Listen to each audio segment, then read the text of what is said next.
And welcome everybody, this is Adil Rashid और आप देख रहे हैं फटाफट क्लासेस। जैसे कि अभी हम आपने सुना होगा लाइव सेशन में, अभी मैंने आपको बोला मैं आपको 20 से लेकर 25 डेज तक का जो आपका समय है, इसमें हम आपका पूरा जनरल नॉलेज जो है वो हम कंप्लीट करके देंगे। और उसमें हम आपका general science, general awareness, static GK, Indian history, Indian culture, Indian geography और जम्मू एंड कश्मीर के रिलेटेड जितनी भी जनरल नॉलेज है वो हम कवर करेंगे। ठीक है, तो ये वीडियो जो है ये जेकेएसबी एज वेल एज जेकेपी के लिए बहुत ही इंपॉर्टेंट रहने वाली है, तो जेकेपी वाली ज्यादा इस पे फोकस करेंगे। ठीक है, तो देखिए आज हम पहले यहाँ पे बायोलॉजी तो हमने ऑलरेडी स्टार्ट की है, इस वक्त हम यहाँ पे बायोलॉजी का ही लेक्चर आपको देने वाले हैं। ठीक है, तो हम स्टार्ट करेंगे यहाँ पे डाइजेस्टिव सिस्टम से। वीडियो पूरा देखना। ठीक है, मैंने अभी आपको बोला 20 बच्चे मुझे चाहिए जो अच्छी से पढ़ेंगे। ठीक है, तो आज देखेंगे हम इस वीडियो में कौन कितना पढ़ेगा। ठीक है, कौन फुल वीडियो देखेगा तो वो चीज आज हमें पता चलेगी। क्योंकि देखिए फुल वीडियो देखने का मतलब क्या है, क्योंकि मैं आपका मार्क अचानक लेने वाला हूं। ठीक है, तो वहां पे हम 20 स्टूडेंट्स को सिलेक्ट करने वाले हैं पेड मार्क के लिए। ठीक है, तो देखिए सब शाबाश। डाइजेस्टिव सिस्टम क्या होता है, जिस तरीके से हमारी बॉडी जो है ना, हमारी बॉडी में बहुत सारे सिस्टम्स हैं जिनसे हमारी बॉडी जो है फंक्शनल रहती है, जिनसे हम क्या रहते हैं, जिंदा रहते हैं। ठीक है, तो हमारा जो बॉडी सिस्टम है, इसका जो फंक्शन है ना, that is maintained by different systems. जिस तरीके से ब्रीदिंग सिस्टम के लिए हमारा अलग सिस्टम है, डाइजेशन के लिए हमारा अलग सिस्टम है, ब्लड सर्कुलेट करने के लिए हमारा अलग सिस्टम है, तो वेस्ट प्रोडक्ट्स को एक्सक्रीट करने के लिए हमारा अलग सिस्टम है। तो डाइजेस्टिव सिस्टम भी एक सिस्टम है। अब हम देखेंगे डाइजेस्टिव सिस्टम कौन सा सिस्टम होता है। देखिए डाइजेस्टिव सिस्टम जो है ना, it consists of alimentary canal. Digestive system किसका बना हुआ होता है, शाबाश। डाइजेस्टिव सिस्टम इंक्लूड्स, याद रखना, पॉइंट नोट करो, digestive system consists of alimentary canal. क्या होता है डाइजेस्टिव सिस्टम में, एलिमेंट्री कैनाल होता है डाइजेस्टिव सिस्टम में, और इसमें होते हैं कुछ डाइजेस्टिव ग्लैंड्स। अब हम देखेंगे एलिमेंट्री कैनाल क्या होता है और डाइजेस्टिव ग्लैंड्स क्या होते हैं। ठीक है, तो ज्यादा तेज भी मैं नहीं जाऊंगा, ना ही ज्यादा स्लो जाऊंगा, मीडियम लेवल में मेरी स्पीड रहेगी। ठीक है, तो एलिमेंट्री कैनाल और डाइजेस्टिव सिस्टम जो है ये जब कंबाइन होते हैं तभी जाके ये क्या बनाते हैं, डाइजेस्टिव सिस्टम बनाते हैं। तो सबसे पहले देखिए एलिमेंट्री कैनाल क्या होता है। Alimentary canal consists of mouth, oesophagus, stomach, small intestine, large intestine. जैसे कि आपने डायग्राम भी देख रहे होंगे, इसमें क्या होता है, mouth, oesophagus, stomach, small intestine और लार्ज इंटेस्टाइन जो है they are collectively known as शाबाश एलिमेंट्री कैनाल। तो इसके बाद अगर हम बात करेंगे डाइजेस्टिव ग्लैंड की, डाइजेस्टिव ग्लैंड्स क्या होते हैं, ये अभी मैं आपको लास्ट पे इस वीडियो के एंड में बताऊंगा कि डाइजेस्टिव ग्लैंड्स क्या होते हैं। वो हम सारे ग्लैंड्स डिस्कस करेंगे। इसमें आता है आपका लिवर आता है, पेनिक्रियाज वगैरह आता है, वो चीजें भी हम डिस्कस करेंगे। ठीक है, तो चलिए यहाँ पे देख लीजिए। सबसे पहले इंपॉर्टेंट पॉइंट आपको मैं पॉइंट वाइज पढ़ाऊंगा, पॉइंट वाइज आप भी नोट करना। तो डाइजेस्टिव ऑकर्स इन, डाइजेशन जो है, डाइजेशन ऑकर्स इन 5 स्टेप्स। सबसे पहले डाइजेशन होती क्या है, डाइजेशन एक प्रोसेस है। क्या है डाइजेशन जो है, ये एक प्रोसेस है जिसमें क्या होता है, जो हम फूड खाते हैं ना, जो हम फूड खाते हैं वो क्या होते हैं, वो मतलब लार्ज मॉलिक्यूल्स होते हैं। पहले वो लार्ज मॉलिक्यूल्स होते हैं, मतलब जैसे आप फूड खाओगे आपको वैसे एनर्जी नहीं मिलेगी। जैसे आप फूड खाओगे मतलब कुछ टाइम के बाद आपको एनर्जी मिलेगी। तो कुछ टाइम के बाद एनर्जी क्यों मिलेगी, क्योंकि आपका जो फूड है ना, जो आप खा रहे हो, उसको पहले प्रोसेसिंग होगी। क्या होगी, प्रोसेसिंग होगी। जो ये नॉन एब्जॉर्बेबल फूड होता है, जिसको हमारी बॉडी एब्जॉर्ब नहीं कर सकती है, जिसको स्मॉल इंटेस्टाइन एब्जॉर्ब नहीं कर सकते हैं। ठीक है, जिससे मतलब हमारा जो न्यूट्रिएंट्स हैं वो डायरेक्टली नहीं मिल सकते हैं। नॉन एब्जॉर्बेबल फूड उसको बोलते हैं। जो हम फूड खाते हैं ना वो होता है नॉन एब्जॉर्बेबल। क्या होता है, और होते हैं वो लार्ज मॉलिक्यूल्स। तो अब उनको सिंपल मॉलिक्यूल्स में कन्वर्ट करना है, और फिर वो जो सिंपल मॉलिक्यूल्स हैं फिर वही आपको एनर्जी प्रोवाइड करते हैं। फूड जो है ना, फूड डायरेक्टली आपको एनर्जी प्रोवाइड नहीं करता है। आपका जो फूड होता है वो पहले हमारे स्टोमक में जाता है, स्टोमक के बाद स्मॉल इंटेस्टाइन में जाता है। वहां पे इन दोनों में यानी कि स्टोमक और स्मॉल इंटेस्टाइन में उसकी प्रोसेसिंग होती है। प्रोसेसिंग होने के बाद जब वो हमारा फूड है ना, वो सिंपल मॉलिक्यूल्स में ब्रेक डाउन होता है, तभी जाके आपको एनर्जी मिलती है। और ये जो हमारा फूड होता है उसको उसका स्मॉल मॉलिक्यूल उसमें ब्रेक डाउन होना, इसी चीज को हम बोलते हैं डाइजेशन। ठीक है, और फिर वहां पे क्या होता है डाइजेशन में, और ये जो नॉन एब्जॉर्बेबल फूड होता है, ठीक है, it is convert into absorbable food, जो हमारी बॉडी फिर इजीली एब्जॉर्ब कर सकती है, और वो जो एब्जॉर्बेबल फूड होती है वो आपको एनर्जी देती है। ठीक है, सिंपल आप ये याद रखना, डाइजेशन में क्या होता है, जो हमारे लार्ज मॉलिक्यूल होते हैं, नॉन एब्जॉर्बेबल फूड जो होता है उसका ब्रेक डाउन होना, उस चीज को हम बोलते हैं डाइजेशन। आपको ऐसा ऐसा खुद समझ में आएगा डाइजेशन क्या होती है, स्टेप वाइज आप जब पढ़ोगे। Digestion occurs in 5 steps. Digestion जो है ये कितने स्टेप्स में होती है, 5 स्टेप्स में होती है डाइजेशन। तो सबसे पहले आप देख सकते हो इंजेक्शन, डाइजेशन, एब्जॉर्प्शन और एसिमिलेशन। कितने आ गए स्टेप्स, 1 2 3 4 स्टेप्स। तो और एक पांचवा है दैट इज डिफिसिएशन। डिफिसिएशन, डिफिकेशन पढ़िए या डिफिसिएशन पढ़िए, कोई बात नहीं, एक ही बात है, ठीक है। तो 5 स्टेप्स में होता है इंजेक्शन, डाइजेशन, एब्जॉर्प्शन और एसिमिलेशन। अब हम सबसे पहले देखेंगे इंजेक्शन क्या होता है। इंजेक्शन क्या होता है, शाबाश। इंजेक्शन एक प्रोसेस है, इंजेक्शन भी एक स्टेप है, किसका, शाबाश, डाइजेशन का। डाइजेशन प्रोसेस जो है इसका एक स्टेप इंजेक्शन भी है। Injection simply means intake of food, intake of food, यानी कि जो आप फूड खाते हो उस प्रोसेस को आप बोलते हो क्या, इंजेक्शन। यानी कि फूड का मुंह में जाना, उस प्रोसेस को हम क्या बोलेंगे, शाबाश, इंजेक्शन, ठीक है। ये इस स्टेप को हम क्या बोलेंगे, इंजेक्शन। यानी कि जैसे आप मुंह में कुछ गुजा डालते हो, कोई फूड डालते हो, तो वहां उस स्टेप को हम क्या बोलेंगे, इंजेक्शन। तो इसके बाद अगर हम देखेंगे, सिंपली इसलिए मैंने यहां पे रखा इनटेक ऑफ फूड, ठीक है, यानी कि फूड का खाना। तो डाइजेशन, डाइजेशन प्रोसेस अब हम थोड़ा सा डिटेल में डिस्कस करेंगे। डाइजेशन आप देख लीजिए, शाबाश, डाइजेशन। डाइजेशन सबसे पहले कहां पे होगी, डाइजेशन सबसे पहले कहां पे होगी, स्टोमक में स्टार्ट होती है। एक बात याद रखना, डाइजेशन जो प्रोसेस है ना, मतलब इसके साथ जो जूसेस, गैस्ट्रिक जूसेस वगैरह मिलते हैं, वो कहां से मिलते हैं, वो स्टोमक में मिलते हैं। लेकिन एक बात याद आप रखना, एक बात आप याद रखना, जैसे ही फूड हमारे माउथ में जाता है ना, जैसे ही फूड हमारे माउथ में जाता है, तो उसका डाइजेशन प्रोसेस जो है ना, डाइजेशन प्रोसेस, तो डाइजेशन प्रोसेस उसका माउथ में ही स्टार्ट होता है। किस में स्टार्ट होता है, शाबाश, माउथ में ही स्टार्ट होता है। फिलहाल आप इतना याद रखिए, बाकी मैं अभी आपको डिटेल में लास्ट पे इंपॉर्टेंट पॉइंट्स में समझा दूंगा, ठीक है। कुछ टिटबिट्स में पढ़ाऊंगा, वहां पे आपको मैं अच्छी तरीके से समझाऊंगा। तो याद रखना, जैसे ही आप फूड मुंह में डालते हो, यानी कि जैसे ही आप इंजेक्शन का जो स्टेप होता है वो कंप्लीट होता है, तो उसके बाद ही मुंह में ही जो प्रोसेस ऑफ डाइजेशन है वो शुरू होती है। क्यों क्या मुंह में ही डाइजेशन प्रोसेस क्यों स्टार्ट होते हैं, क्योंकि यहां पे होता है सलाइवा, जो है ना, सलाइवा ऐड होता है। किसको, फूड के साथ सलाइवा ऐड होता है। फिलहाल आप इतना याद रखिए, ठीक है। माउथ में ही जो डाइजेशन है, डाइजेशन प्रोसेस स्टार्ट होती है। बाकी अभी डिटेल में डिस्कस करेंगे। तो डाइजेशन स्टोमक, ठीक है, ठीक है, डाइजेशन स्टोमक आपने अभी देखा। पहले क्या होता है, माउथ, माउथ के बाद कौन सा पार्ट होता है, ईसोफेगस। ईसोफेगस सीधा मानो आप एक पाइप है, ठीक है, एक ट्यूब है, ठीक है। ये वाला जो है ना, ये वाला रीजन जो है, इसमें ईसोफेगस होती है, एक पाइप होती है जिससे फूड जो है वो किस में एंटर होता है, स्टोमक में एंटर होता है, ठीक है। तो ईसोफेगस में तो कोई डाइजेशन प्रोसेस होती नहीं है। तो इसके बाद ईसोफेगस के बाद आता है स्टोमक। क्या आता है, शाबाश, स्टोमक। स्टोमक के बाद आता है स्मॉल इंटेस्टाइन। आपका फूड फिर कहां पूछता है, नोट करो इस सीक्वेंस को, नोट करो। स्मॉल इंटेस्टाइन के बाद कहां पे पूछेगा, शाबाश, लार्ज इंटेस्टाइन में। लार्ज इंटेस्टाइन के बाद कहां जाएगा, शाबाश, फिर डिफिसिएशन होती है, डिफिसिएशन होती है, ठीक है। तो माउथ में फूड गया, माउथ के बाद ईसोफेगस में, ईसोफेगस के बाद स्टोमक में पूछो तो आप देखेंगे हम स्टोमक में इसका क्या हाल होता है। तो सबसे पहले देख लीजिए, food lies for approximately 4 hours in stomach. तो जब आप गुजा खाते हो, जब आप खाना खाते हो, तो कितने टाइम के लिए ये फूड हमारे स्टोमक में स्टोर रहता है, याद रखना 4 आवर्स, 4 घंटे के लिए हमारे स्टोमक में इसकी प्रोसेसिंग होती है। ये बात याद रखना, 4 घंटे के लिए, 4 घंटे तक इस फूड की प्रोसेसिंग होती है, किसमें, हमारे स्टोमक में। याद रखना ये पॉइंट। तो इसके बाद गैस्ट्रिक ग्लैंड्स, गैस्ट्रिक ग्लैंड्स कौन से ग्लैंड्स होते हैं, यानी कि स्टोमक वाले ग्लैंड्स, ठीक है। Gastric glands secrete gastric juice. तो ग्लैंड्स किस चीज को हम बोलते हैं, ग्लैंड हम किसी भी ऑर्गन को बोलेंगे, किसी भी ऑर्गन को बोलेंगे जो कुछ सीक्रेट करेगा, जो कुछ फ्लूइड, जो कुछ हार्मोन्स, जो कुछ सीक्रेशन सीक्रेट करेगा, ठीक है। कोई भी ऐसा ऑर्गन जो कुछ भी सीक्रेट करेगा, फ्लूइड करेगा, हार्मोन करेगा, तो उस चीज को हम क्या बोलते हैं, ग्लैंड बोलते हैं, ठीक है। उस ऑर्गन को हम ग्लैंड बोलते हैं। तो गैस्ट्रिक ग्लैंड्स क्या होते हैं, gastric gland secret gastric juice. ये क्या सीक्रेट करते हैं, गैस्ट्रिक जूस। तो लेकिन एक बात यहाँ पे याद रखना, गैस्ट्रिक जूस जो होता है ना, वो एसिडिक होता है। क्या होता है, एसिडिक होता है। एसिडिक इन द सेंस इसका जो पीएच होता है वो 7 से बिलो होता है, ठीक है। तो अगर इसका पीएच देखिए वो 7 से बिलो होता है, ठीक है।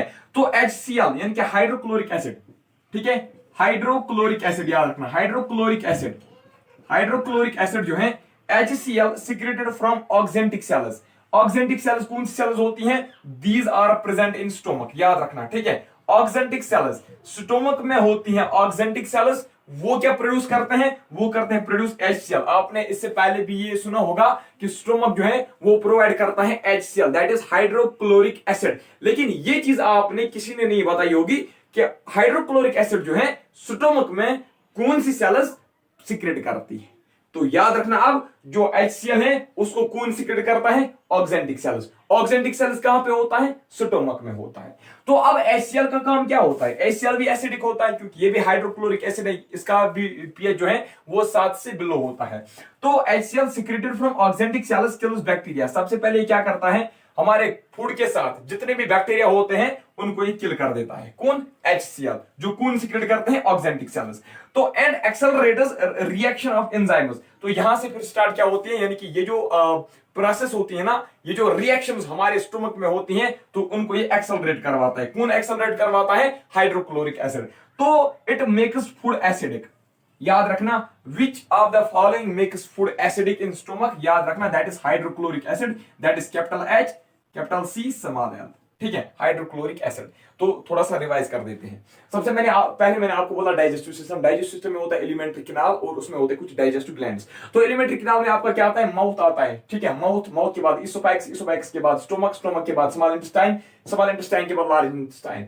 तो सबसे पहले आपका जो फूड है ना वो माउथ में ही आता है, माउथ के बाद इसोफैक्स में जाता है, इसोफैक्स के बाद स्टोमक में जाता है, स्टोमक के बाद स्मॉल इंटेस्टाइन में जाता है, इसके बाद लार्ज इंटेस्टाइन में जाता है, उसके बाद डिफिशिएशन होती है। ठीक है, तो डिफिशिएशन में क्या आता है? मतलब इसमें सारा फूड मतलब बाहर नहीं आता है, उसमें सारा फूड एज वेस्ट प्रोडक्ट बाहर नहीं आता है, उसमें कुछ जो वेस्ट मटेरियल होता है ना जो बचता है। ठीक है, डाइजेशन के बाद जो बचता है ना, जब इससे एनर्जी निकलती है ना, जो एब्जॉर्बेबल फॉर्म में कन्वर्ट होता है ना, उसके बाद जो वेस्ट बचते हैं ना उनका एक्सक्रीशन होता है। ठीक है, डिफिशिएशन में। तो हमने देखा फिर डाइजेशन इन स्टोमक। स्टोमक में डाइजेशन कैसे होती है? फूड लाइज फॉर अप्रोक्सीमेटली 4 घंटे के लिए जो फूड है वो स्टोमक में रहता है। उसके बाद हमने देखा गैस्ट्रिक ग्लैंड जो स्टोमक में होते हैं वो सिक्रेट करते हैं गैस्ट्रिक जूस। गैस्ट्रिक जूस जो होता है वो एसिडिक होता है। ठीक है, तो गैस्ट्रिक जूस। इसके बाद HCl कौन सिक्रेट करता है? स्टोमक जो है वो HCl सिक्रेट करता है। लेकिन स्टोमक में कौन सी सेल्स HCl सिक्रेट करता है? शाबाश, ऑक्जेंटिक सेल्स। ये ऑक्जेंटिक सेल्स, इनका काम क्या होता है? ये HCl सिक्रेट करते हैं। HCl का काम फिर क्या होता है? वो बैक्टीरिया को किल करता है और रिएक्शन की जो स्पीड है वो इंक्रीज करते हैं। और याद रखना, तो HCl जो है इट मेक्स फूड एसिडिक। हो गया यहां तक? ठीक है, अब देखिए नेक्स्ट स्टेप। शाबाश, enzymes in gastric juice. Gastric juice, ये जो गैस्ट्रिक जूस होता है यानी कि जो आपने स्टोमक में देखा, जो स्टोमक में सेक्रेट होता है। ठीक है, एंजाइम्स, जो एंजाइम्स होते हैं, एंजाइम्स क्या होते हैं? शाबाश, मैंने आपको बोला था एंजाइम्स एज ए कैटालिस्ट होता है। याद है ना आपको, एंजाइम्स क्या एक्ट करते हैं? As catalyst. इसका मतलब क्या है? एंजाइम जो है जितने भी रिएक्शंस हमारी बॉडी में होते हैं उनका जो है ये स्पीड इंक्रीज करते हैं। क्या करते हैं? उनका स्पीड ये इंक्रीज करते हैं, यानी कि ये रिएक्शंस को फास्ट करवाते हैं हमारी बॉडी में। तो एंजाइम्स जो होते हैं किसमें? गैस्ट्रिक जूस में जो एंजाइम्स होते हैं। Enzymes in gastric juice of stomach are pepsin and rennin. याद रखना, मोस्ट इंपॉर्टेंट पॉइंट है, मोस्ट इंपॉर्टेंट पॉइंट। नोट करो इसको, शाबाश। मोस्ट इंपॉर्टेंट पॉइंट है, एक है पेप्सिन और दूसरा है रेनिन। ठीक है, तो पेप्सिन और रेनिन किस में होता है? गैस्ट्रिक जूस में। किस गैस्ट्रिक जूस में? जो स्टोमक सेक्रेट करता है। तो पेप्सिन का काम क्या होता है? नोट करो, नोट करो। ठीक है, पेप्सिन का काम क्या होता है? ये प्रोटीन्स को चेंज करता है पेप्टोन्स में, प्रोटीन्स को चेंज करता है पेप्टोन्स में। तो रिनिन का काम क्या होता है? शाबाश, रिनिन का काम क्या होता है? ये कैसिनोजिन। कैसिनोजिन किस में होता है? कैसिनोजिन होता है मिल्क में। याद रखना, यहीं पे याद होना चाहिए, यहीं पे फोकस करो, यहीं पे याद करो। ठीक है, ताकि फिर आपको एक ही नजर देनी पड़े। ये रिनिन क्या करता है? ये कैसिनोजिन जो होता है ना, कैसिनोजिन जो किस में होता है? मिल्क में होता है। ये कैसिनोजिन को कन्वर्ट करता है कैसिन में। मैंने अभी आपको बोला जितने भी ये जो गैस्ट्रिक जूस होता है ना, गैस्ट्रिक जूस किसमें मदद करता है? ये आपका जो नॉन एब्जॉर्बेबल फूड होता है ना उसको ब्रेक डाउन में मदद करता है, ब्रेक डाउन करने में ये मदद कर देती है। तो अगर आपका मान लीजिए बड़ा मॉलिक्यूल है, ये उसको छोटा मॉलिक्यूल बनाने की कोशिश करता है। कौन? Gastric juices. जितने भी जूसेस यहां पे आप फूड में देख रहे हो ऐड जो हो रहे हैं। ठीक है, तो इसी तरीके से यहाँ पे जो रिनिन वाला है ना, रिनिन वाला जो एंजाइम है, रिनिन का काम क्या होता है? ये कैसिनोजिन जो मिल्क में होता है उसको कन्वर्ट करता है कैसिन में। यानी कि कैसिनोजिन एक लार्ज मॉलिक्यूल होता है। ठीक है, नॉन एब्जॉर्बेबल होता है, इसको ये एब्जॉर्बेबल में कन्वर्ट करने की कोशिश करता है। ठीक है, तो कैसिनोजिन को सिंपलर फॉर्म में क्या कन्वर्ट करता है? कैसिन में। प्रोटीन उसको कन्वर्ट करता है पेप्टोन्स में। ठीक है, तो आ गए यहां तक समझ में। तो इसके बाद देख लीजिए आप, शाबाश, digestion in intestines. Digestion intestines, I hope यहां तक आपने नोट कर लिया होगा। अगर अभी नोट आपने नहीं किया तो आप सिंपली वीडियो को थोड़ा सा पीछे ले सकते हो, 10 सेकंड 20 सेकंड फिर से रिकैप कर सकते हो, तो वहां पे आपको दिखाई देगा। ठीक है, तो अब देख लीजिए डाइजेशन इन इंटेस्टाइन। इंटेस्टाइन में डाइजेशन कैसे होता है? देखिए, ये मैं आपको किस बुक से पढ़ा रहा हूं? ये मैं आपको पढ़ा रहा हूं ल्यूसेंट से। ल्यूसेंट के अलावा मैं आपको लास्ट पे पॉइंट्स बताऊंगा किसके, मनोहर पांडे के भी, ठीक है। देखिए ये टीचर को पता होता है कि किस बुक में अच्छा मटेरियल है, ठीक है, कहां से क्वेश्चंस आ सकते हैं। तो आप खुद पढ़ोगे कोई एक बुक, उस वो तो काफी नहीं होती है, ठीक है, किसी भी एग्जाम के लिए, चाहे जेकेएसबी हो या कोई और एग्जाम। देखिए अब मैं क्या कर रहा हूं, मैं आपका मटेरियल जो है इकट्ठा कर रहा हूं और आपको दे रहा हूं। अब आपको मतलब आसान हो जाएगा ये याद करने में, नोट करने में। तो देखिए डाइजेशन इंटेस्टाइन, इंटेस्टाइन में डाइजेशन कैसी होती है, शाबाश। देखिए यहां पे क्या होता है, बाइल जूस। सबसे पहले आप याद रखोगे बाइल जूस। ये बाइल जूस जो है ना, बाइल जूस भी एक सिक्रीशन होती है, ठीक है, ये भी एक फ्लूइड मानो होता है, ठीक है। तो बाइल जूस को सीक्रेट कौन करता है, important point, important, one of the most important point, bile juice को सीक्रेट कौन करता है, इसको सीक्रेट करता है लिवर। नोट करो शाबाश, बाइल जूस को सीक्रेट करता है लिवर। तो डाइजेशन इंटेस्टाइन कैसे शुरू होता है, यहां पे सबसे पहले बाइल जूस जो है, bile juice combines with food in duodenum. याद रखना ड्यूडेनियम क्या है। आपने अभी देखा स्मॉल इंटेस्टाइन जो है ना, इंटेस्टाइन दो किस्म के होते हैं, एक होता है स्मॉल इंटेस्टाइन, दूसरा होता है लार्ज इंटेस्टाइन। हर एक शब्द मेरा जो है ना नोट करना, कल कोई नहीं बताएगा सर आपने नहीं पढ़ाया था, एग्जाम में आया था पॉइंट सर मुझसे छूट गया। याद रखना मेरा एक एक शब्द आप नोट करना, ठीक है। तो इंटेस्टाइन जो है दो किस्म के होते हैं, एक होता है स्मॉल इंटेस्टाइन और दूसरा होता है लार्ज इंटेस्टाइन। तो स्मॉल इंटेस्टाइन जो है ना, it is further divided into 3 parts, इसके फर्दर 3 पार्ट्स हैं, शाबाश। सबसे पहला वाला जो पार्ट है दैट इज डुडूनियम, डुडूनियम, डुडीनियम, ठीक है, डुडूनियम, डुडूनियम। दूसरा है जुजूनियम, जुजूनियम, और तीसरा है इलियम। याद रखा, मैंने बोला आपको, आपसे क्वेश्चन ऐसे पूछा जा सकता है, डुडूनियम या जुजूनियम जो है it's a part of large intestine या स्मॉल इंटेस्टाइन या स्टोमक का। आपका आंसर होना चाहिए शाबाश small intestine. Small intestine is further divided into 3 parts, duodenum, jejunum और इलियम। तो लार्ज इंटेस्टाइन जो है, large intestine is also divided into 3 parts. एक है होता है आपका कैकम, कूलन और रेक्टम। ये चीज भी नोट करो, कैकम, CAECUM, कैकम, कूलन और रेक्टम, 3 पार्ट्स में ये डिवाइड हुए हैं। तो अब इसके बाद हम क्या पढ़ रहे थे, डाइजेशन इंटेस्टाइन। इंटेस्टाइन में डाइजेशन कैसे स्टार्ट होता है, सबसे पहले बाइल जो होता है, बाइल को सीक्रेट कौन करता है, लिवर। जब बाइल को सीक्रेट करता है, ये जब अपना सिक्रीशन डालता है कौन, लिवर, उस सिक्रीशन को हम क्या बोलते हैं, बाइल। तो बाइल जूस जो होता है, बाइल जूस अब किसके साथ कंबाइन होता है, फूड के साथ। कहां पे कंबाइन होता है, याद रखना डुडूनियम में, यानी कि स्मॉल इंटेस्टाइन में, ठीक है। आपसे क्वेश्चन पूछा जा सकता है, bile juice secreted by liver combines with food that we eat in which part of the following, ठीक है, in which part of the following for body. तो आपका आंसर होना चाहिए डुडूनियम। याद रखना, अगर वहां पे डुडूनियम नहीं हुआ, अगर वहां पे डुडूनियम ऑप्शन नहीं होगा, अगर वहां पे होगा स्टोमक, स्मॉल इंटेस्टाइन और लार्ज इंटेस्टाइन, समझ लो यहीं पे आप मेरी बात को समझ लो, यहीं पे आप मेरी बातों को समझ लो। कल कोई नहीं बताएगा सर कंफ्यूजन है, ठीक है। तो आपका आंसर होना चाहिए स्मॉल इंटेस्टाइन। क्यों, क्योंकि डुडूनियम जो है एक पार्ट है किसका, स्मॉल इंटेस्टाइन का। याद रखना, तो सबसे पहले आप याद रखोगे डुडूनियम। तो डुडूनियम में बाइल जूस ऐड होता है फूड के साथ एंड मेक्स फूड अल्कलाइन। यहां तक आपने स्टोमक में क्या देखा, स्टोमक में जो आपका फूड था वो था एसिडिक। स्टोमक में आपका जो फूड था वो क्या था, वो था एसिडिक। लेकिन जैसे इसके साथ बाइल जूस मिलता है, जैसे इस फूड के साथ बाइल जूस मिलता है, जैसे ही आपका फूड किस में जाता है, स्मॉल इंटेस्टाइन में जाता है, डुडूनियम में जाता है, ये यहां पे अल्कलाइन बनता है। अल्कलाइन क्यों बनता है, क्योंकि इसके साथ बाइल जूस जो है वो क्या होता है, शाबाश, वो इसके साथ कंबाइन होता है। अब इसके बाद देख लीजिए, डुडूनियम में इसके साथ और एक चीज कंबाइन होती है, पैनक्रियाटिक जूस।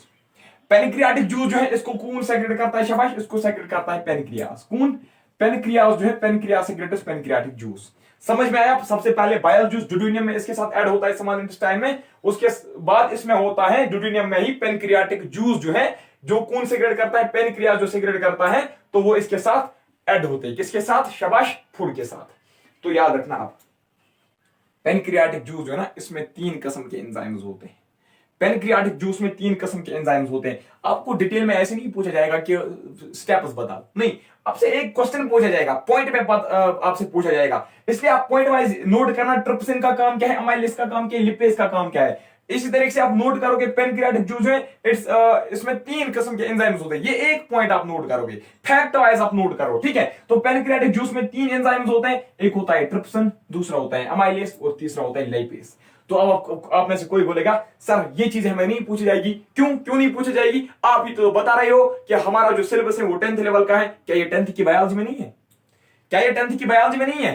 10th का सिलेबस आपको इजी दिखता है, 9th का सिलेबस आपको इजी दिखता है, आपको आप रेफरेंस निकालिए, एस चांद की रेफरेंस आप निकालिए, 10th की या 9th की साइंस की रेफरेंस निकालिए, तो वहां पे आपको खुद पता चलेगा कितना आसानी है। ठीक है, तो ट्रिप्सिन का काम क्या होता है? ये ट्रिप्सिन जो है ना, ये प्रोटीन्स को कन्वर्ट करता है किसमें? पेप्टोन्स में या पॉलीपेप्टाइड्स में या अमीनो एसिड्स में। मैंने अभी आपको बोला इनका काम, एंजाइम्स का काम, या जो ये जो सिक्रीशंस होते हैं इनका काम क्या होता है? ये नॉन एब्जॉर्बेबल, ये नॉन एब्जॉर्बेबल जो होते हैं, या कोई भी मॉलिक्यूल जो बड़ा मॉलिक्यूल होता है उसको ये सिंपलर फॉर्म में क्या करते हैं? सिंपल फॉर्म में कन्वर्ट करते हैं। अब ट्रिप्सिन जो है, ट्रिप्सिन का काम क्या है? ये प्रोटीन के डाइजेशन में मदद करता है। ठीक है, ये प्रोटीन को कन्वर्ट करता है सिंपलर फॉर्म में। प्रोटीन किसके बने होते हैं? शाबाश, पेप्टोन्स के। पिछली बार भी मैंने आपको बोला था पेप्टोन्स के बने हुए होते हैं, पॉलीपेप्टाइड्स के बने हुए होते हैं, है ना, पॉलीपेप्टाइड्स के बने हुए होते हैं, या हम कहेंगे अमीनो एसिड्स, है ना, या हम कहेंगे अमीनो एसिड्स। ठीक है, तो इसीलिए ट्रिप्सिन जो है, आपसे क्वेश्चन ऐसे पूछा जाएगा, trypsin helps in the digestion of which of the following biomolecule. तो ऑप्शंस होंगे प्रोटीन भी, फैट्स भी, कार्ब्स भी, और कुछ भी विटामिन भी होंगे, लेकिन आपका आंसर होना चाहिए प्रोटीन्स। ठीक है, तो ट्रिप्सिन क्या करता है? प्रोटीन्स को सिंपलर फॉर्म में कन्वर्ट करता है। क्या करता है? शाबाश, पेप्टोन्स में कन्वर्ट करता है, पॉलीपेप्टाइड्स में कन्वर्ट करता है, या अमीनो एसिड्स में कन्वर्ट करता है। अब एमाइलेज, शाबाश, एमाइलेज देख लीजिए, शाबाश। एमाइलेज का काम क्या होता है? स्टार्च जो हम फूड में लेते हैं, स्टार्च, इसको कन्वर्ट किस में करता है? सोलेबल शुगर में। जो स्टार्च होता है, स्टार्च सोलेबल नहीं होता है, स्टार्च सोलेबल नहीं होता है, यानी कि इससे आपको डायरेक्टली एनर्जी नहीं मिल सकती है। ये भी क्या करता है? ये भी इसको सोलेबल सिंपल शुगर्स में कन्वर्ट कर देता है। ठीक है, तो इसके बाद लाइपेज, लाइपेज का काम क्या होता है? Fats into glycerol and fatty acids. याद रखना, जो लाइपेज है ना, लाइपेज का काम क्या होता है? शाबाश, लाइपेज का काम क्या होता है? ये फैट्स को कन्वर्ट करता है किसमें? ये फैट्स को कन्वर्ट करता है ग्लाइसरॉल में। ठीक है, ग्लाइसरॉल में और फैटी एसिड्स में, यानी कि ये भी फैट्स को क्या करता है? सिंपलर फॉर्म में क्या करता है? कन्वर्ट करता है। तो फैट्स का सिंपलर फॉर्म क्या है? ग्लाइसरॉल या फैटी एसिड्स। बस ये चीज आपको समझ में याद रखनी है कि फैट्स जो होता है, फैट्स को डाइजेस्ट करने में कौन सा एंजाइम मदद करता है? शाबाश, लाइपेज। तो एमाइलेज स्टार्च को करता है, या आप कह सकते हो कार्ब्स भी। ठीक है, कार्बोहाइड्रेट्स, कुछ कार्बोहाइड्रेट्स हैं, उसको भी ये डाइजेस्ट करता है। कौन? एमाइलेज। तो ट्रिप्सिन किसको करता है? प्रोटीन्स को। ध्यान रखना, हमारे जितने भी यहाँ पे जेके वाटर बटालियन के पेड़ वाले थे ना, अब तो वो गए, उन्होंने तो सिलेबस कंप्लीट किया है, अब इस वक्त वो रिवाइज कर रहे होंगे हमारी क्लास से। ठीक है, तो उन्होंने ये सारा पढ़ लिया है। ठीक है, तो अब आप बताओगे सर हम ये नहीं पढ़ेंगे, जो नहीं पढ़ेगा वो जा सकता है। ठीक है, उसको हमने जो रास्ता है ना वो मतलब छोड़ दिया है। ठीक है, खुला रखा है उसके लिए हमने रास्ता। तो अब हम नेक्स्ट देखेंगे, नेक्स्ट स्टेप इसका क्या होता है। तो चलिए देखिए, आप आपका फूड कहां पे पूछा? आप जुजुनियम में। जुजुनियम किसका पार्ट है? शाबाश, स्मॉल इंटेस्टाइन का एक पार्ट है। तो अब देखिए जुजुनियम में क्या होता है। अब हम देखेंगे जुजुनियम में इसका क्या होता है। जुजुनियम तो प्रोसेस ऑफ एब्जॉर्प्शन यहाँ पे होती है। जैसे कि आपने देखा डाइजेशन यहाँ पे कंप्लीट हो गई जुजुनियम में, अब यहाँ पे होगी प्रोसेस ऑफ एब्जॉर्प्शन। अब ये प्रोसेस ऑफ एब्जॉर्प्शन क्या होता है? अभी मैंने आपको बोला एक स्टेप होता है एब्जॉर्प्शन का।